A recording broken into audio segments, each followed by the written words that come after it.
자, 오늘 저는 가정의 달을 맞이해서 우리가 자녀의 도리, 또 부모가 해야 될 또 교육적, 또 유산, 그리고 오늘 5월은 가정의 달이잖아요. 그래서 마지막 또 우리가 가정이 잘 세워지기 위해서 부모의 역할, 또 이런 부분으로 오늘 말씀을 나누길 원합니다. 오늘 초심으로 돌아가는 신앙이란 제목으로 함께 은혜를 나누고자 합니다. 자, 여러분들 주님을 뜨겁게 만났던 개인적인 신앙들이 다 있잖아요. 체험들이 있다라는 거예요. 그럴 때 여러분의 마음은 얼마나 기쁘고 즐겁고 복된 시간이었어요. 예배가 기다려지고 기도의 시간이 막 정말 사모해지고 뜨겁게 기도하고 찬양이 막 눈물이 쏟아지고 그런 시간들이 있었잖아요.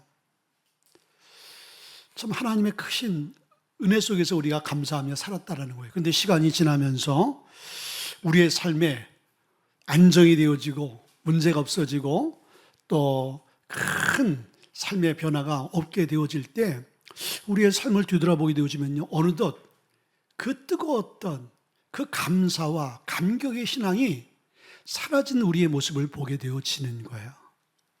자, 그런데 오늘 그 모습이 오늘 이미 오래전에 야곱의 삶 가운데 그것이 경험되어져 있었습니다. 자, 야곱은요, 베델에서 하나님을 만났어요.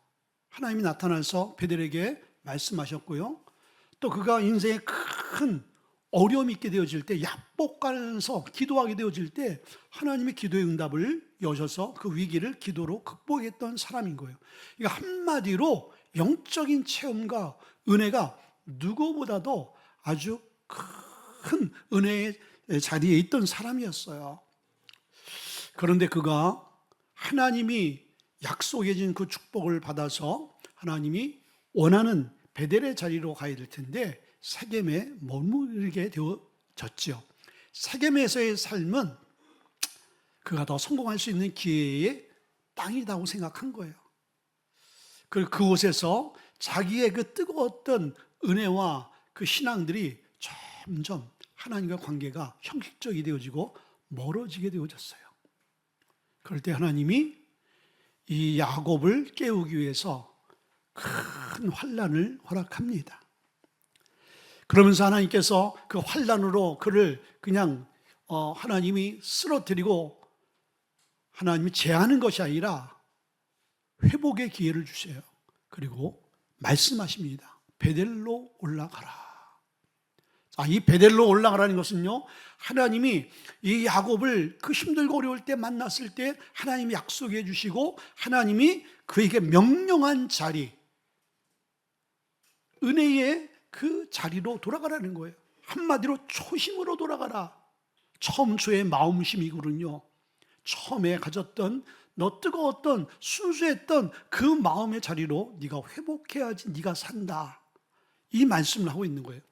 가정의 달을 맞이해서 여러분들 문제없는 가정이 어디 있겠습니까?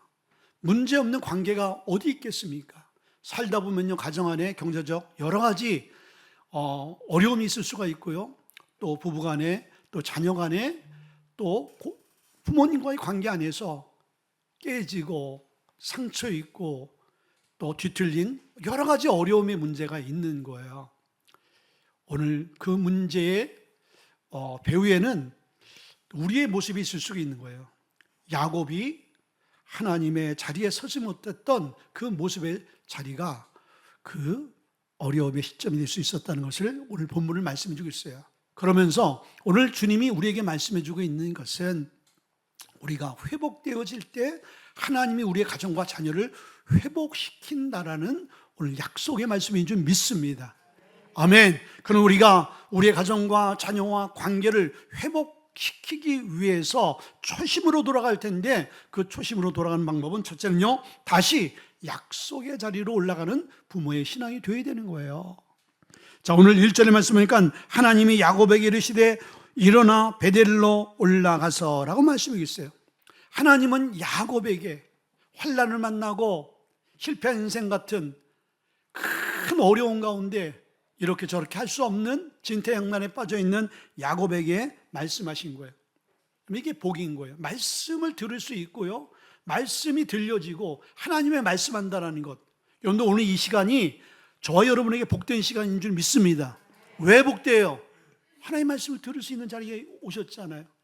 이 이야기는 하나님이 우리 무지의 길을 통해서, 부족한 저를 통해서 여러분에게 말씀하시는 거예요. 지금 여러분들 삶과 관계 안에서 관계가 참 불편한 관계, 관계하고 싶지 않은 관계면요, 말합니까 안 합니까? 말 안 하지요. 말할 이유가 없는 거예요. 하나님도 우리를 데쳐버리고 그냥 우리를 하나님 끊어버리려면요, 하나님 침묵하시고요, 말씀 안 하시죠. 방법을, 살 길을, 대안을 말씀하지 않는단 말이에요. 근데 오늘 그런 이 어려운 가운데 있는 야곱에게 말씀하시는 거예요. 베델로 올라가라. 자, 베델이 어떤 것이 아까 얘기했듯이 야곱에게 잊을 수 없는 것인 거예요. 지금의 야곱, 축복의 야곱을 만들어낸 약속의 시간이었고요, 하나님 그곳에 함께 하셨습니다. 예. 그래서 창세기 28장 15절의 말씀 보게 되니까 하나님이 야곱에게 나타났잖아요. 그럼 내가 너를 떠나지 않겠다. 그리고 내가 너를 붙들어 주겠다. 그리고 내가 너에게 약속한 그 모든 것을 이루기까지 내가 너를 함께 하겠다. 내가 너를 도와주겠다. 약속하신 그 약속이 있었던 베델인 거예요. 그리고 그 약속대로 하나님은 신실하게 하란에서 다 이루어 준 거예요. 그리고 야곱에게 있어서 형 에서의 그 축복을 빼앗아 도둑질한 거죠. 발각이 되어지니까, 죽게 되어지니까 도망갔어요. 지팡이 들고 맨발 하나 들고 뭐 보따리 없이 광야로 갔는데, 어디로 가서 무엇이 될지 모르는 막막한 그 현장 가운데서 베델에서 돌베개 베고 잠을 자다가 하나님이 그를 찾아오셨잖아요. 그를 긍휼히 여기셨단 말이죠. 그리고 그에게 갈 길을 말씀하시고, 그리고 그의 인생 가운데 하나님이 어떻게 그의 인생을 축복하실 것인가에 대한 약속을 주셨어요. 그러니까 야곱은 그곳에서 하나님을 만났을 때 그 하나님의 약속이 아니고서는 그의 인생이 불안과 두려움, 그리고 가난한 인생이 될 수밖에 없었어요. 근데 그러한 모든 환경들이 소망으로 바뀌어졌잖아요. 하나님 나와 함께 하시고 하나님이 나에게 약속하신 것을 이루기까지 하나님이 나를 떠나지 않겠다, 그 약속 붙들고 지금까지 살아왔던 거 아니에요. 그러니까 이 베델은 야곱의 그 순수했던 초심의 마음이 머물던 곳인 거예요. 하나님을 뜨겁게 사랑했어요. 그리고 하나님 아니고서 난 살 수 없습니다. 하나님 아니고서 난 아무것도 할 수 없는 존재입니다 라고 생각했던, 고백했던, 그렇게 정말 믿었던 자리인 거예요. 근데 그가 하란에서 삼촌 라반의 집에서 복을 받았잖아요. 하나님 약속한 데 이루셨어요. 그리고 이 야곱이 베델로 가야 되는 거예요. 근데 그가 베델을 가는 중간에 세겜을 만났는데, 세겜 땅을 보게 되어지니까 기회의 땅이요, 축복의 땅이요, 풍요로운 땅인 거야. 하나님 나에게 복을 주셨는데 이 엄청난 이 복을 이 세겜의 지역에서 내가 투자하게 되어지면은 갑절의 부자가 되겠구나, 동방제일의 부자가 되겠구나, 뭐 그런 욕심이 갑자기 들어왔죠. 그리고 이제 하란과 세겜을 통해서 가정을 이루게 되어지고 많은 자녀가 생기게 되어지고, 그리고 많은 종들이 생기고 많은 재산이 늘어나게 되어졌어요. 세겜에 머물지 말아야 되는데 그 풍요로움 때문에, 그 안정된 그 환경 때문에 그곳에 머물게 되어지다 보니까 이 야곱의 마음속에 하나님을 제1순위로 생각하던 그 마음들이 점점 이제 멀어지는 거예요. 하나님이 자기의 삶의 전부가 아니라 일부가 되어져 버리고 1순위가 되지 않고 차순위 되어져 버렸어.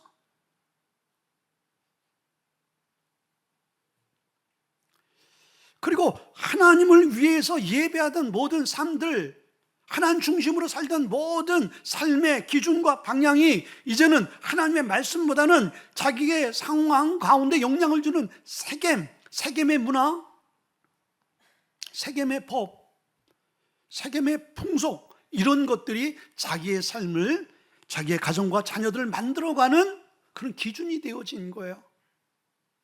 하나님은 온데간데 없어지는 것이죠. 그럴 때 야곱의 삶 가운데 하나님이 찾아오신 거예요. 자, 이것이 여러분들 하나님의 은혜 아니겠습니까? 이게 복음의 은혜 아니겠습니까?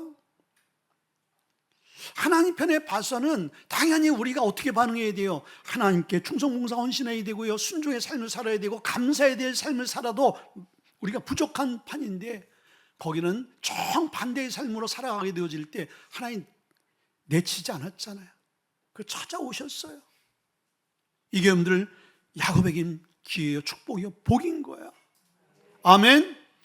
이렇게 야곱이 하나님으로부터 버림받지 않을 수 있었던 이유는 뭘까요? 가정의 대를 맞이해서 우리가 한 말씀을 적용해 보게 되어지면요, 야곱의 아버지가 누구예요? 이삭이잖아요. 이삭의 할아버지가 이삭의 아버지가 누구예요? 아브라함이 있잖아요. 아브라함의 신앙이 이삭의 신앙이 그 야곱에게, 이삭이 자녀 야곱을 위해서 얼마나 기도했겠어요? 얼마나 하나님 앞에 순종했겠어요? 이삭의 순종이 어떤 순종이었어요? 자기의 생명을 아브라함 손에 맡기면서까지 자기의 죽음을 하나님 앞에 올려드리면서까지 순종했잖아요. 순종의 끝판왕까지 갔던 사람인 거예요. 그의 자녀인 거예요. 하나님이 그 자녀를 내치겠습니까? 만약에 이 야곱의 아버지가 이삭이 아니었더라면요, 아마 또 다른 그런 결과의 이야기가 펼쳐졌을 거예요. 그런데 오늘 야곱이 이렇게 기회를 받을 수 있었던 것은 그의 아버지 이삭의 기도가 있었기 때문에. 여러분들, 여러분의 예배와 여러분의 기도와 여러분의 헌신이 왜 중요하냐면요, 여러분 자녀에게 기회를 준다라는 거예요. 아멘. 저도 신학을 다니다가 신학 도중 하차하고, 그리고 학교에서 제적당하고 막 이런 일들이 있었잖아요. 근데 저를 하나님께서 다시 목사로 부르고 다시 신학교를 하나님 가게 만드는 모든 배우를 보게 되어지면요, 저희 부모님의 기도가 있었기 때문이고요. 저를 위해서 기도해 주신 그 기도가 있었기 때문에 결국은 제가 돌아오게 되어지고 다 같이 저에게 하나님이 기회를 주셨다라는 거예요. 여러분들, 우리도요, 부모가 초심을 잃어버리고 하나님이 여기에 허락하신 그 은혜와 은총과 사명의 자리를 떠나서 여러분이 보여지는 세상의 풍토와 세상의 문화와 세상에 안정되어진 것, 풍요로운 것 붙들고 살아가게 되어질 때 내 자녀들은 어떻게 되어져요? 여러분의 가정은 어떻게 되어져요? 하나님 흔들기 시작한다라는 거예요. 여러분들 그거 생각 안 하고 여러분들의 성공만 생각한다면 여러분들 지금 이대로 가면 돼요. 그러면 여러분들이 돈을 벌 수 있어요. 여러분들 노후가 보장될 수 있어요. 그러나 가정은 하나님이 책임져 주지 않는다는 거예요. 여러분의 가정은요, 끊임없이 남편과 자녀와 부모와 관계와 물질을 통해서, 건강을 통해서 끊임없는 어려움과 공경에 처할 수밖에 없는 그 상황이 펼쳐질 거예요. 이거는 제 말이 아니라 성경이 그렇게 우리에게 말씀해 주고 있기 때문인 거예요. 야곱이 좀 그런 삶을 경험하고 있는 거예요. 베델을, 초심을 떠났더니 가정에 환난이 찾아왔어요.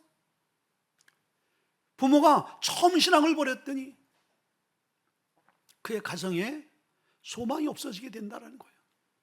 가정을 향해 달을 맞이해서 여러분들, 우리 가정을 어떻게 재테크하고 어떻게 우리 가정이 새롭게 좀 더 나은 환경으로 이사갈까? 여러분들 그거 계획보다는요, 어떻게 하면 우리의 신앙이, 내 신앙이 회복되어질까? 여기에 한번 초점을 맞춰보세요. 여기에 하나님께서 우리에게 부르시는 베델의 자리로 우리는 올라가야 될 줄 믿습니다. 처음 신앙을 여러분들 찾으세요. 하나님을 뜨겁게 사랑하고 하나님 앞에 순수하게 예배했던 그 자리를 찾으시라는 거예요. 두 번째는요, 다시 회복된 부모의 그 예배의 삶을 하나님이 원하시는 거예요. 3절 7절의 말씀 보니까 나와 함께 하신 하나님께 내가 거기서 제단을 쌓으리로 하노라매 그가 거기서 제단을 쌓고 그것을 벳엘이라 불렀으니 이는 그의 형 낫을 피할 때 하나님이 거기서 그에게 나타나셨음이더라 라고 말씀해 주고 있어요. 하나님은 야곱에게 베델로 올라가라 라고 말씀만 하고 있지 않고 올라가서 뭘 해야 될지 말씀해 주고 있어요. 제단을 쌓으라. 여러분들, 제단을 쌓으라는 건 뭐예요? 초심을 잃어버리고 세겜에서 머물던 이 야곱의 삶은요, 세속화가 되어진 거예요. 예외보다는, 하나님보다는 세상의 물질, 세상의 관계, 세상의 그 무엇이 그의 삶의 우선순위 되어진 거예요. 근데 우리가 예수 믿는 성도가 된 이상 이제 우리의 모든 시스템은 어떻게 돌아가냐면요, 주님 안에서, 말씀 안에서 살아가야 되는 거예요. 여러분들, 우리 한국 사람이 미국에서 살 수밖에 없는 상황이 됐어요. 그러면 한국에서 살던 모든 법이라든지 모든 습관들 버려야 되는 거예요. 저도 미국에서 운전을 해봤는데요, 교통법이요, 한국하고 다른 부분이 있어요. 무조건 직진해서 스톱하고 우회전할 때 무조건 스톱을 해야 돼요. 근데 요즘에 여러분들 그 교통법이 이제 적용되어지죠. 미국은 오래전서부터 그 미국 교통법이 이렇게 딱 정해져 있어요. 우리 그냥 스톱하지 않는 그 문화니까 막 가다 보면 벌칙금 끊는 거예요.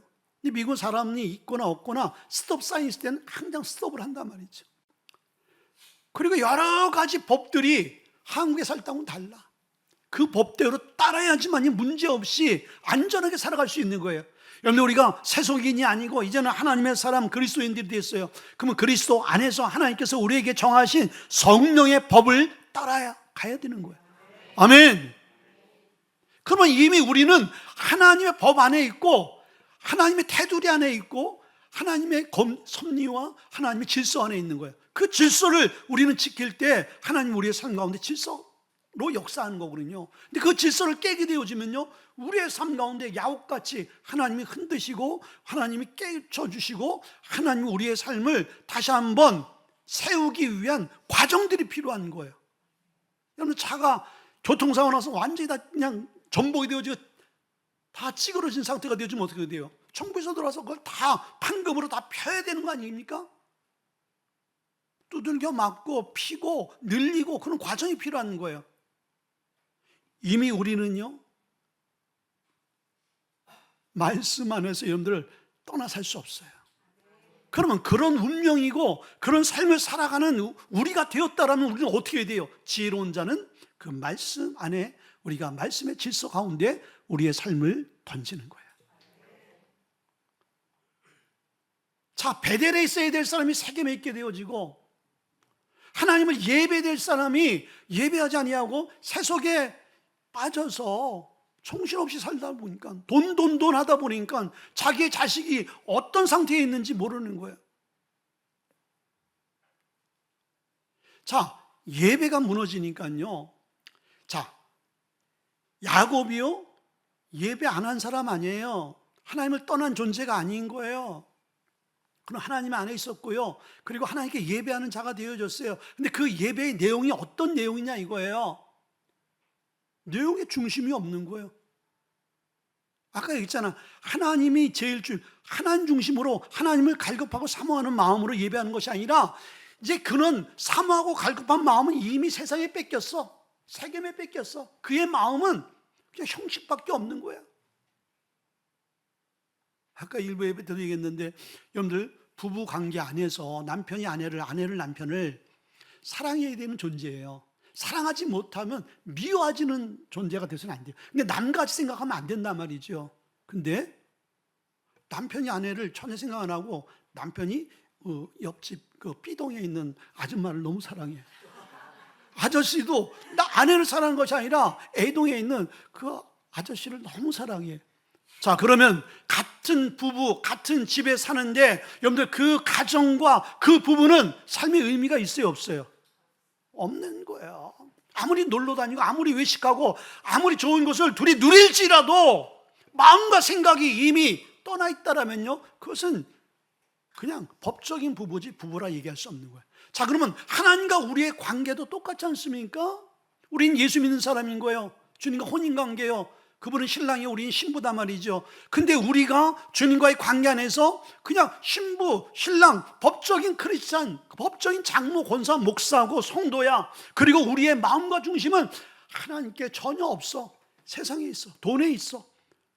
세상의 풍요로움에 있어. 세상의 관계에 있어. 여러분들, 그러면 그게 무슨 의미가 있습니까? 주님은 그런 관계를 원치 않는 거예요. 그래서 그런 관계를 주님은 회복하기를 원하는 거예요. 빨리 개선하고 빨리 돌이켜서 온전한 관계로 하나님께서 복귀시키기를 원하는 거예요. 그게 고난이고 혼란인 거야. 그게 없다? 그런데 부부가 관계가 안 좋은데 노력하는 게 없어. 그럼 그냥 끝나는 거예요. 근데 어느 한쪽에서 자꾸 회복하고 관계를 잘 가지려고 노력하고 수고한다면요, 소망이 보이지 않겠습니까? 근데 우리는 항상 소극적이에요. 항상 하나님이 적극적으로 우리에게 은혜를 베풀어 주셔서 당신의 관계를 풀어가려고 하는 거예요.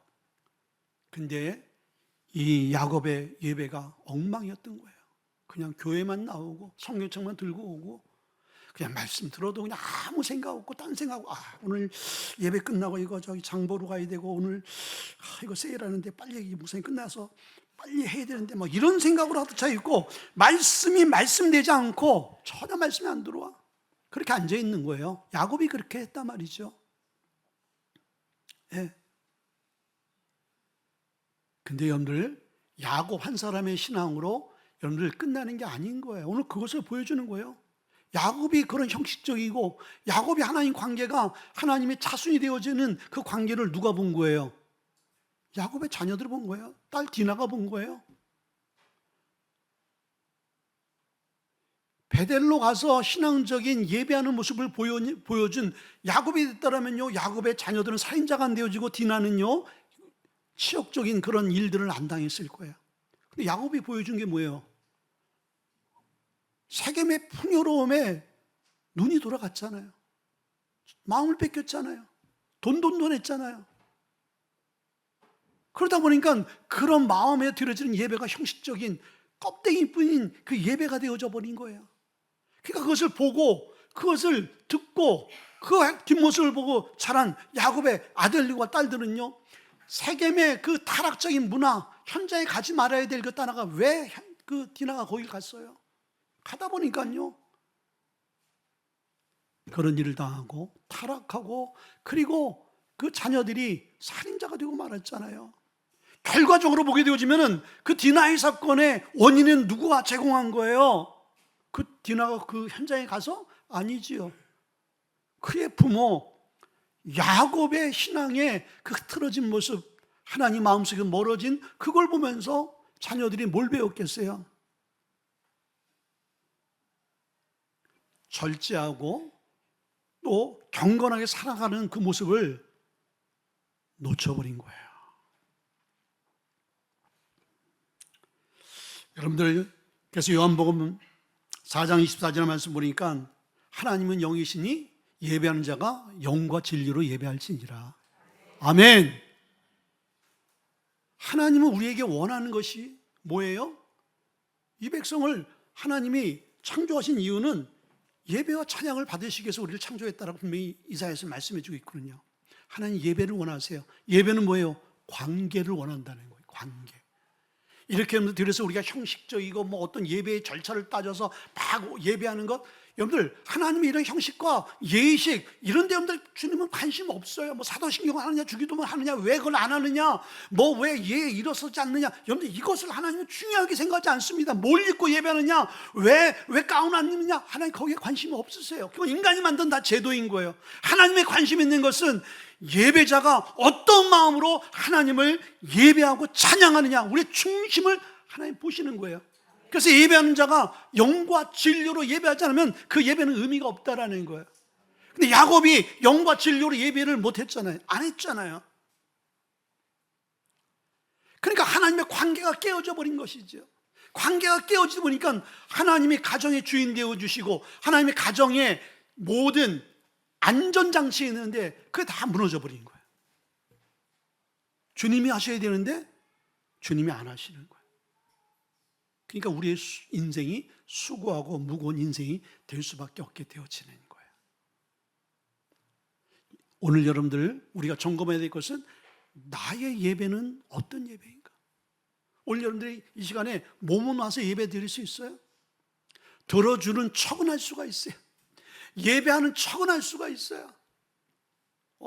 여러분 저에게 제가 봤을 때 목사님 예배 잘하시네, 오늘 너무 은혜스럽네, 아멘도 하시고 다 그렇게 해줄 수 있어.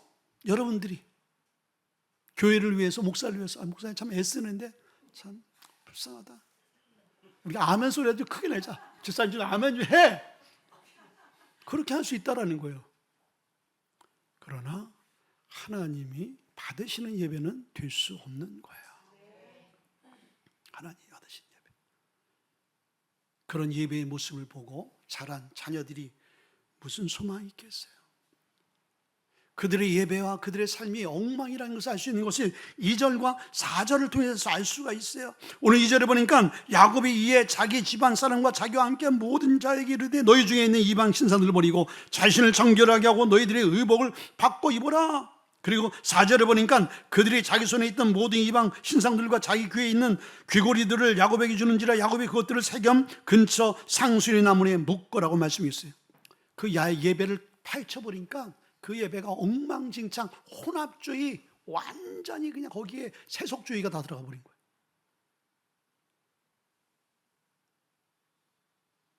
예배가 아닌 거예요.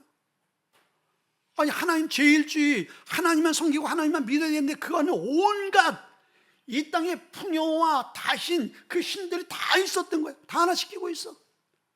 그뿐만 아니라 그 집에 일하는 모든 종들과 노예들까지 온갖 우상들로 다 꽉 차 있는 거예요. 그걸 누가 만들었어요? 누가 방치하게 만든 거예요? 야곱이 방치한 거예요. 원래는 그런 문화가 야곱의 집에 들어와서는 안 되는 거예요. 여러분들 그리스도인들에게는요, 세상의 문화나 세상의 그 우상들이 하나님이 가장 싫어하잖아요. 그거 여러분들 우리가 붙들고 있으면 안 되거든요. 근데 여러분의 예배를 여러분들 오늘 파헤쳐 보게 되어지면 우리 안에도 온갖 혼합주의와 세속화가 되어지는 온갖 하나님보다 세금을 더 의지하고 세금을 더 기대하고 세금을 더 붙드는 그런 우상들이 너무 많다는 거예요. 여러분들 없습니까? 근데 이걸 여러분들 우리가 해결하지 않고서는요 방법이 없어요. 방법이. 어떤 환자가 당신은 담배 술을 끊어야 돼. 다른 것 아무리 잘 먹고 운동 많이 해도 소용없어. 담배 술을 끊어야 됩니다. 그럼 그 사람이 살려면 어떻게 돼요? 담배 술을 끊는 수밖에 없어요. 오늘 하나님께서 우리에게 우상을 버려라. 온갖 하나님께 빠지 않는 하나님보다 더 의지하고 붙들고 있는 것들을 끊어. 그거 안 끊잖아요. 그럼 방법이 없는 거예요. 방법이 없다.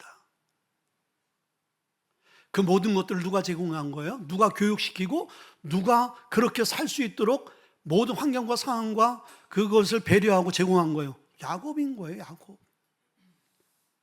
여러분의 삶 모습 속에서 여러분이 철저하게 신앙주의로 살지 않잖아요. 이 자녀들이 그대로. 그럼 그 자녀 하나님 쓰시겠어요? 하나님 절대 안 쓰셔. 근데 여러분이 가난하고 부족하더라도 세겜의 욕심을 내려놓고 베델의 그 예배의 삶을 원하는 삶이 되어지면요, 하나님이 그 자녀들 결코 하나님이 그 자녀들을요 헛되이 자라지 않게 만든다라는 거예요. 그럼 여러분 우리가 어디에 투자해야 되고 무엇을 붙들어야 되는 거예요? 답이 나오지 않아요? 근데 우리는 너무나 어리석어요. 아무리 답을 얘기해 줘도요 답을 안 써. 답대로 안 살아. 이 얘기는 제 얘기뿐만 아니라 목회하는 모든 목사님들의 공통 고백인 거예요. 성도들이 안 한다라는 거예요. 답을 가르쳐주고 처방을 해주고 이렇게 살면 됩니다. 이렇게 살면 하나님께 역사하십니다. 근데 안 산다라는 거예요.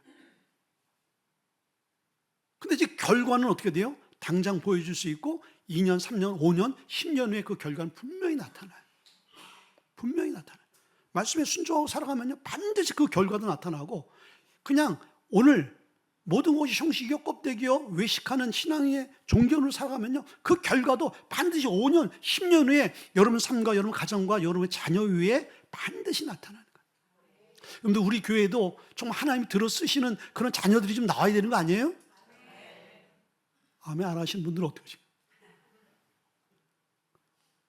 여러분들 수고와 노력으로 하는 게 아니잖아요. 하나님이 세우시면 되잖아요. 아멘? 그럼 여러분들이 초심을 찾으면 된다는 거예요. 답이 나오잖아요. 얼마나 여러분들 심플하고 얼마나 여러분들 명확합니까? 정확합니까? 근데 우리 그걸 안 한다는 거죠. 그러니까 설교자가 가장 힘든 게 한 설을 또 해야 되는 거야. 또 해야 되고 또 해야 되고 또 해야 되고. 근데 의사도 얘기했잖아요. 예. A가 처방법이면요 그 처방 A를 얘기해 줘야지. 오늘은 그냥 하도 A만 내가 처방해 줘서 오늘은 고객님 하느님, 오늘 CD를 내가 제공해 드리겠습니다. 근데 CD는 아무 소용없는 거야. 그래서 되겠습니까? 그렇게 해주세요? 우리는 살 길을 처방받아야 될 줄 믿습니다. 아멘. 마지막으로는요, 신앙의 회복이 가정의 회복으로 이어진다는 거예요. 자, 오늘 5절과 9절의 말씀이니까 그들이 떠났으나 하나님이 그 사명 고울들을 크게 두려워하게 하셨으므로 야곱의 아들들을 추격하는 자가 없었더라. 야곱이 밧다람에서 돌아오매 하나님이 다시 야곱에게 나타나 그에게 복을 주시고 라고 말씀했어요.